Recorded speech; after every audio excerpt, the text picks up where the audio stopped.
Hey there. Today is June 30th. Up in Cleveland with my mama and Bill and my dad and Teresa are here as well. And Mom and I got here about 6:30, 7-ish last night. I was exhausted. My body was extremely sore from being in the car for the 8-hour trip. We didn't go eat anywhere fun or do anything. We checked into our hotel and ordered pizza from like the place next door. Um, and I think I fell asleep around 10:30.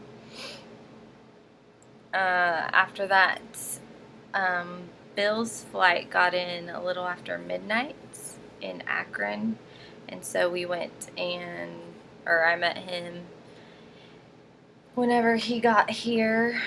It's like 1:30 or something like that. Um, but I wasn't sleeping anyways. I slept good for a couple hours, and then the rest of the night was terrible. Um, but that's to be expected. I think I'm going to take a Benadryl tonight and hopefully knock myself out early, as I have to get up super, super early in the morning. We did pre-op stuff all day. Mom and I were at the clinic at 10 a.m. and we left a little bit before 2, I believe. So I think I had 6 different appointments. I had a physical, I had lab work drawn, I met with the ostomy nurse, even though she's like, you don't need to see me until after the surgery. It was good to talk to her though. I kind of explained all the skin reactions that I'd had, that I'd gone from a 2-piece system to a 1-piece system for my bag, and she was like, "That's good," and I was like, "It is." So I don't know what she meant by that, but I guess she's happy that I've tried different things and I'm finding out what works best for me in my situation. She talked about how summertime is definitely the hardest to keep anything on, to keep the bag from leaking, and working out. All that attributes to the struggles that I had within the last couple months. She also gave me like some new tape to try to hold on the Coloplast products a little bit better. So she's awesome. I remember her from last time. I don't remember her name, but she's really good. Very informative. She loved the pregnancy band that I wear to keep it close to my body. She thought that was great. And let's see. So she kind of just gave me the rundown of how, yes, right after the surgery, it's going to be swollen again, and it'll look a little bit different because it's not an endoileostomy. It is now going to be a loop ileostomy. She also talked about like what it's going to look like once it's all said and done and healed up. And I guess I was a little surprised. I figured he would suture it all back together and it would look all nice and pretty. She said it'll be a pretty, I guess, deeper scar than what I had originally thought. And it might be, I mean, it's not going to be a perfectly nice straight line like I had come up with in my head. So it's whatever. It's a scar. And it'll all be worth it once I'm put back together. So met with her. Then after I met with her, Dr. Gorgon's nurse practitioner came in, and she was the bomb. She knew everything, the ins and outs, answered every question I had about the surgery from beginning to end. We talked about how this is the one that knocks you on your butt, which I knew, and I've been trying to mentally prepare for.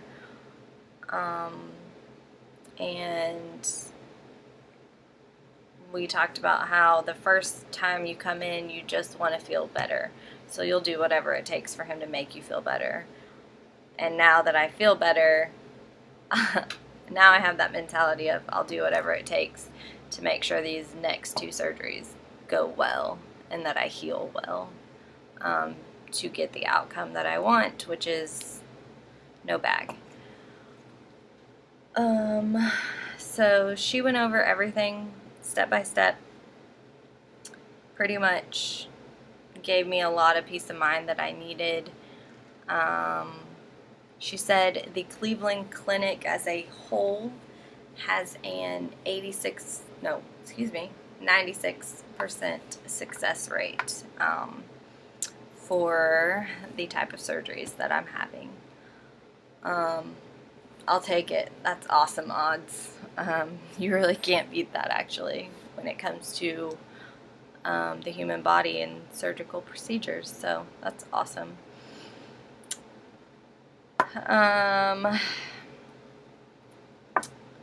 We talked about tons and tons of things within like 30 minutes. There may still be a little bit of inflammation that I deal with after this surgery. There may still be some leaking, which I guess is not any different than really what I'm dealing with now. She said, basically we just have to watch out for infections, and I have to look out for lower back pain, which would mean that the actual pouch itself is leaking, and that would not be good. They'd have to go back in and fix that if that would occur.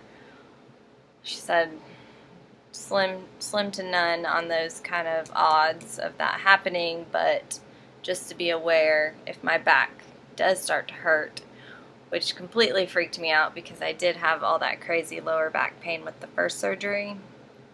But she said I would know what's going on this time, and if there is going to be a complication, that's to be expected.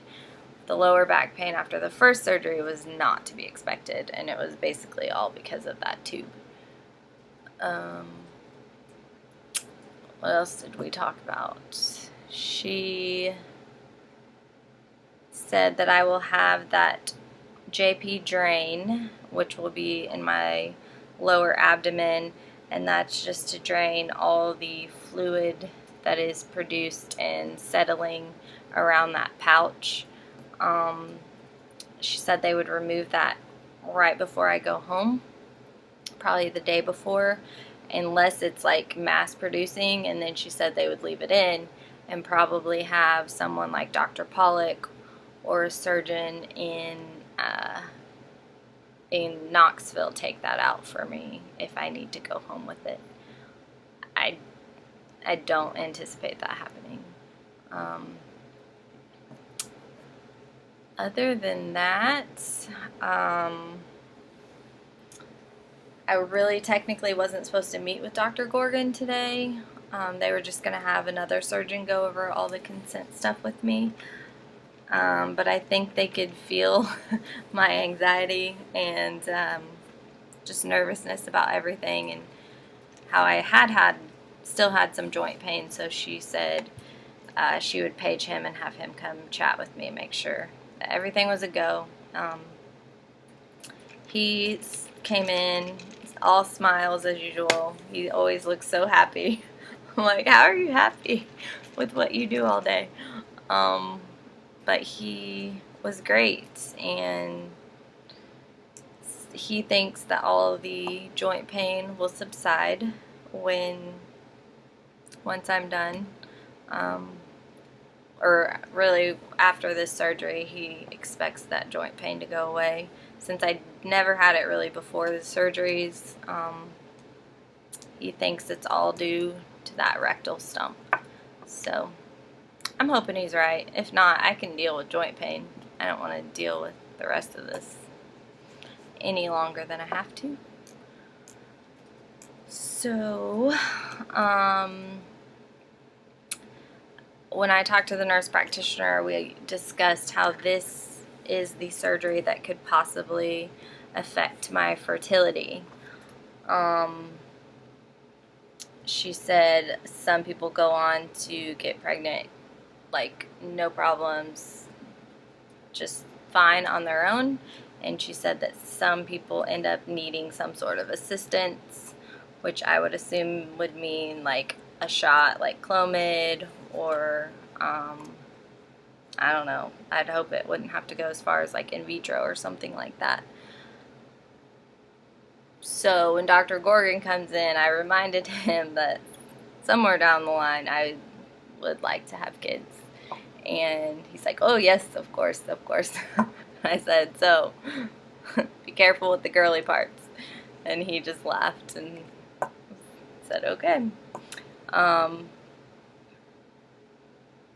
He talked about how everything hopefully is going to be done through the site that he's already cut on.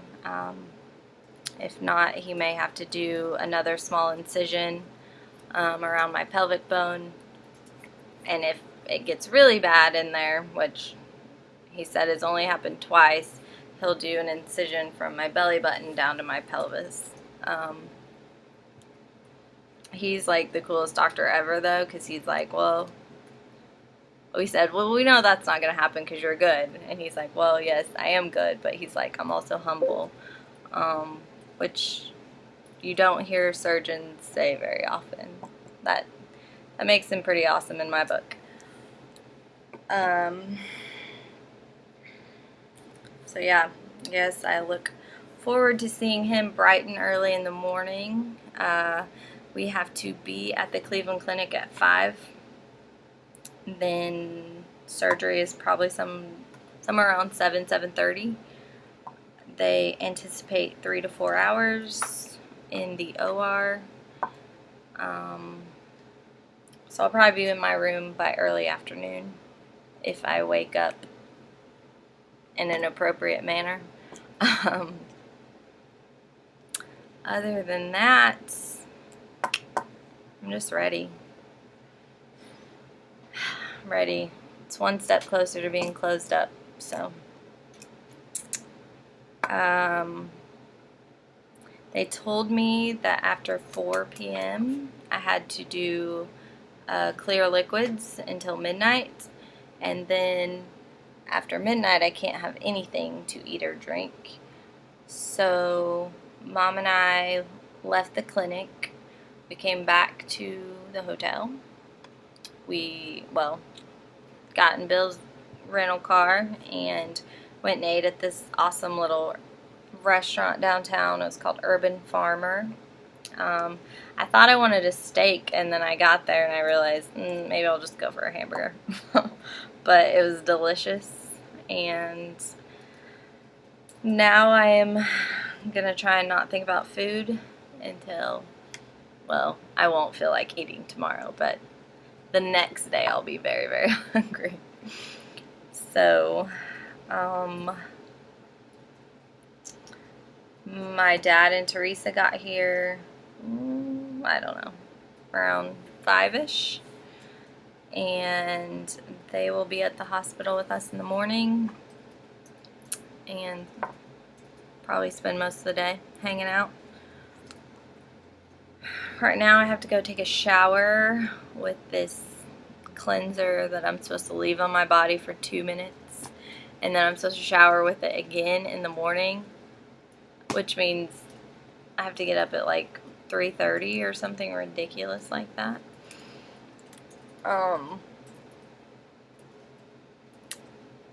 Yeah, that's not gonna be fun, but as of right now, I feel really good. I think having all that knowledge and just sitting down and having someone go through it with me one last time, step by step, it gives me a peace of mind, and I know that I'm in the right place. Like, this is where I was meant to take on this stupid surgery, so I feel good about that. I love Dr. Gorgon. I love his whole team. And I think I'm just so tired that it's hard for me to even be too worried about it right now. 3 o'clock in the morning, that's probably going to be a different story, but right now I'm exhausted and I just want to go to bed. So, I'm going to take a shower, and then I think I talked my lovely boyfriend into giving me a massage. Yes. And then I'm going to bed. So hopefully by 9 p.m. I'm out. It's 7 here now, so. If you don't hear from me tomorrow, I will try to blog on post-op day 1 after surgery number 2. So, that's it. Bye. Hello.